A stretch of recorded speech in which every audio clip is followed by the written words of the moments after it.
Louvado seja nosso Senhor Jesus Cristo, para sempre seja louvado. Então, irmãos e irmãs, bom dia para todos, bem-vindos à nossa reflexão da Palavra de Deus, nessa quarta-feira, dia 12, em que vamos meditar o Evangelho de Marcos, capítulo 7, versículo 14 ao 23. E desde já, curta esse vídeo, enfim, compartilhe com a sua comunidade.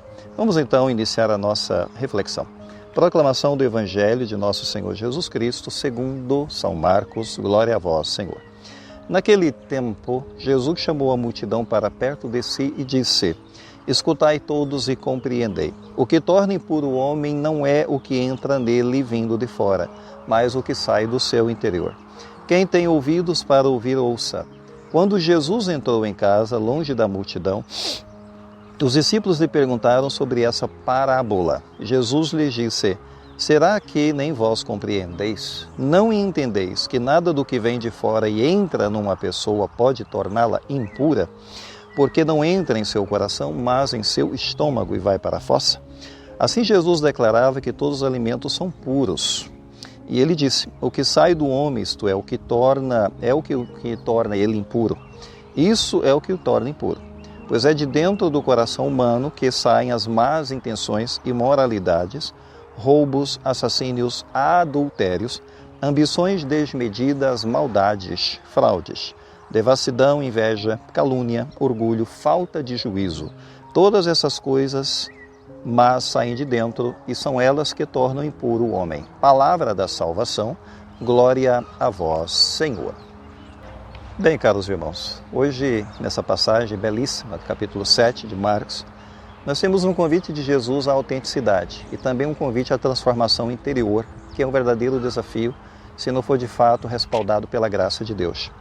Então, Jesus ele questiona essas tradições, esses rituais externos, como bem percebemos, e ele revela que o cerne, o centro da vida espiritual, não é aquilo que nós controlamos, seja dietas, seja hábitos, seja costumes, enfim, sejam as aparências, mas o cerne da vida espiritual está justamente naquilo que nós não controlamos, que são as motivações do coração.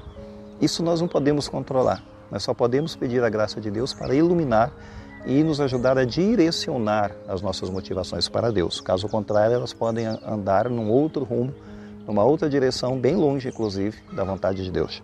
Quando Jesus declara: nada que vem de fora, que entra no homem, pode torná-lo impuro, entre aspas. O que Jesus quer dizer? Ele está desafiando uma mentalidade que estava baseada em associar santidade a hábitos externos.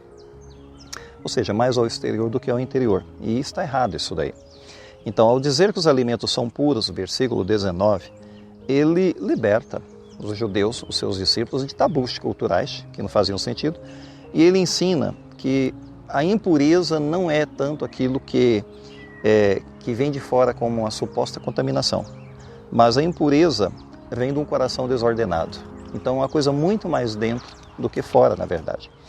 Então, isso nos ensina que, de fato, o perigo não está no mundo ao redor, mas o perigo mora dentro da pessoa, está no mundo interior, onde nascem escolhas que nos afastam de Deus, que nos afastam do próximo, que nos afastam do nosso propósito, do nosso objetivo de vida, enfim. E Jesus ele cita aqui uma lista de males, mencionando o seguinte, abre aspas: as más intenções, roubos, assassínios, adultérios, ambições desmedidas, maldades, fraudes, etc. Fecha aspas. É o que vem de dentro do coração humano. Não é um catálogo de pecados, pode até parecer, mas é um espelho da fragilidade humana. O quanto o ser humano é frágil, o quanto o ser humano é pecador, aí está.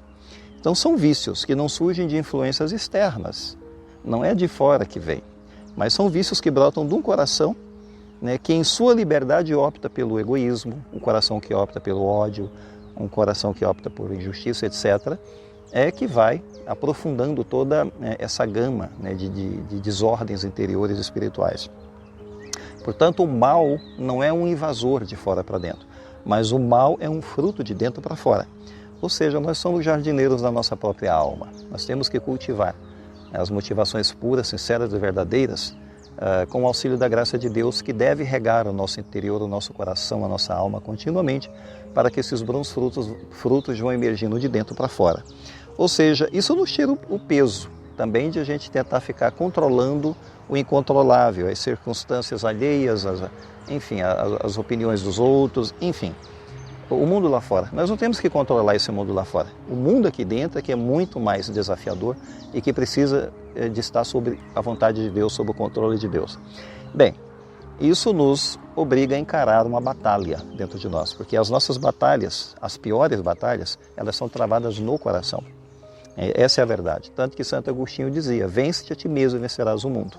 Porque não é lá fora, a questão é aqui dentro, onde Jesus está apontando de fato que é daqui que brota todas as situações de desordem. Não é o orgulho que vem de dentro de nós e faz a gente julgar as pessoas, não é a inveja que destrói e corrói as nossas relações, não é a ambição que justifica o mal, justifica injustiças, enfim, que justifica até a opressão das pessoas mais frágeis nesse mundo. Isso vem de dentro da pessoa. Então tudo nasce dentro de nós, não está vindo de fora de nós. Então se o problema está dentro, então a solução tem que estar dentro também. E a solução é a graça de Deus.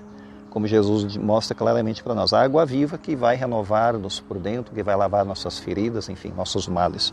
A gente tem que se perguntar, então, o que a gente alimenta em nosso íntimo? Que de fato nós estamos alimentando o nosso coração.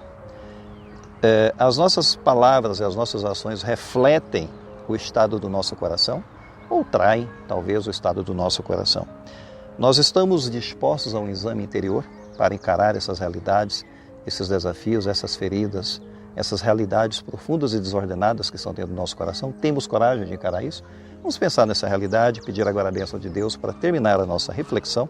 O Senhor esteja convosco, Ele está no meio de nós. Abençoe-vos Deus Todo-Poderoso, o Pai, o Filho e o Espírito Santo. Amém. Fiquemos em paz, irmãos, o Senhor nos acompanhe.